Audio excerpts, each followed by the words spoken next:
Answers to those and other questions as we get up. Yes. No one brings the heat like Jessica Mendoza. We're all over the baseball from yesterday. The football squad is ready to go. Fortinball's got you covered from every possible gambling direction. Let's do this on a Friday. We start last night in Cincinnati. The game of the night, Steelers and the Bengals. It's Flacco, it's Rodgers. They're a combined 81 years old at kickoff.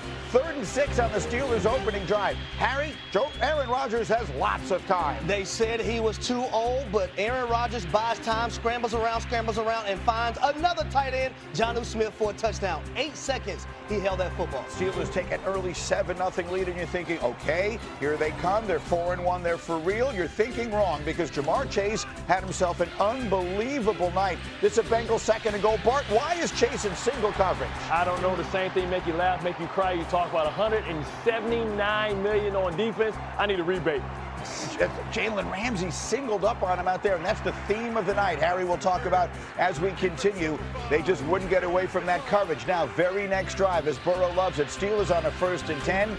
Where exactly is Rodgers throwing this ball? This is inexcusable. He should have hit his check down, Jalen Warren, who was right there over the ball. Sometimes you get greedy. This is the only bad play I thought Aaron Rodgers made last night. And that sets up this. It's Flacco, it's T. Higgins, and Peter. They're not going to get him 29 yards. No, they're not. It wasn't just Jamar Chase last night. T. Higgins had a huge game as well. It won't be discussed as much. These receivers for Cincinnati finally opening it up. Now we're going the other way. And Bart, how about the defensive effort? DJ Turner wrestling an interception away from DK. I think this was really the change part of the game, taking points off the board. 1 knee equals 2 feet. Turnover, big play. How about I take your cornbread? Bengals turn it into a field goal. They're up 17-10. Now, 3 minutes to play in the game. Steelers down by 6. And this is vintage Aaron Rodgers. On a 2nd and long, look at him finding space, finding Pat Freiermuth, and he's going the rest of the distance. 36 career comebacks from Aaron Rodgers. Only problem is that other guy on the field has 29. Look at Rodgers spinning away, still slings it as good as anybody you've ever seen.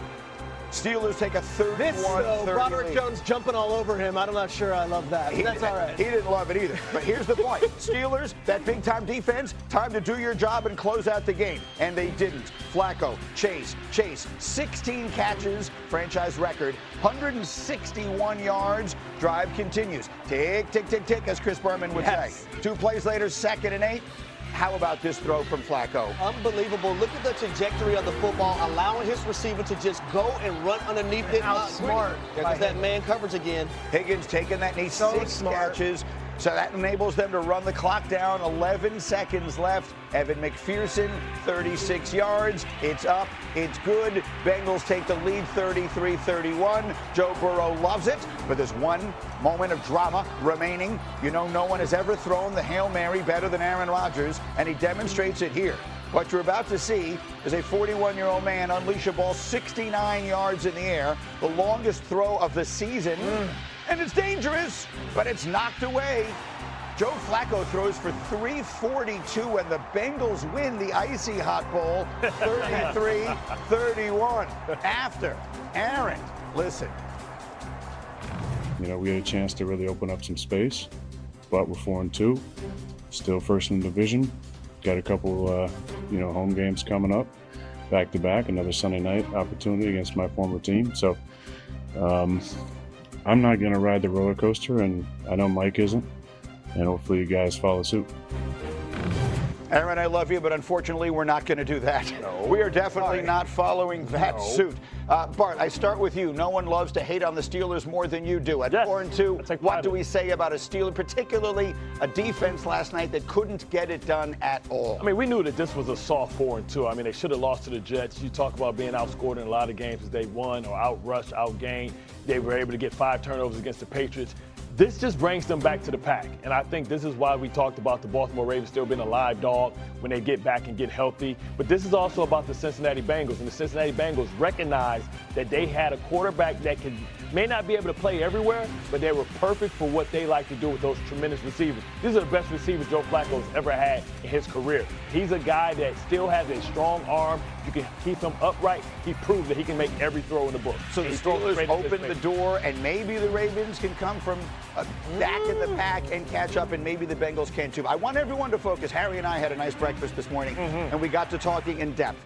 The defensive strategy for the Steelers last night, your thoughts? It was criminal.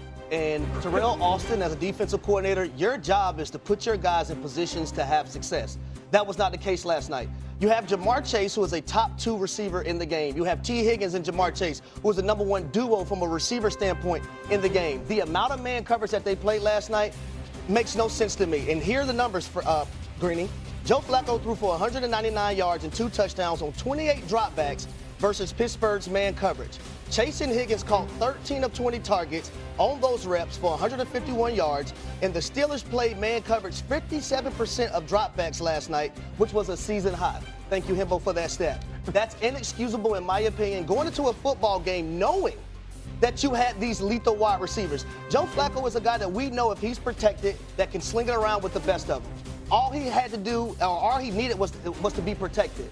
You play man coverage all night long, and the proof was in the pudding. Let me tell you why. Yeah. In the first half, Jalen Ramsey had 2 penalties. Joey Porter Jr. had 2 penalties. So why are you still playing man coverage like that at that depth in the second half? The proof was in the pudding. Absolutely. So it's a bad night all the way around for the Steelers. Bengals take advantage. What's the story to you, Peter? I think you're concerned if you're a Steelers fan because this was no surprise. This is a team, the Bengals, that always light the Steelers up in that building. Joe Burrow throws for more yards than even Flacco did. And then in the offseason, they brought in Jalen Ramsey, they brought in Juan Thornhill, they brought in Darius Slay, they brought in Brandon Echols, and then they re-upped with Deshaun Elliott, and also they drafted Joey Porter Jr. 2 years ago. Like, this was no surprise. This is their weakness, and they really addressed it this offseason. And if you're going to address it and make it a point of emphasis in the offseason and still get lit up through the sky, well, then what hope do we have? The truth of the matter is, Jamar Chase was targeted 23 times. 23 times he was targeted. If that is not dunking on and insulting that defensive backfield and saying, we know what your weakness is and we're going to go at it and we're going to succeed, I don't know what is. I think it's insulting that pass rush because you go man-to-man because you believe in that pass rush. Now, it's tough as somebody who's played on some great defense that had great corners. Like, you paid $179 million to this defense. This is the most expensive defense in the league. You're going to go down doing what you do.